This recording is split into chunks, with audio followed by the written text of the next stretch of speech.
Ever wondered what it costs to fly in absolute luxury? These aren't just planes, they are flying palaces. Here are the 10 most expensive private jets in the world. Number 10. The Dassault Falcon 8X, at $58 million. Number 9. The Gulfstream G700, costing $75 million. Number 8.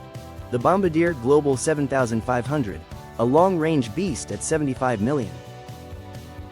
Number 7. The Airbus ACJ319neo, priced at $100 million. Number 6. The Boeing 737 business jet, costing $110 million. Number 5. Roman Abramovich's Boeing 767, valued at $170 million.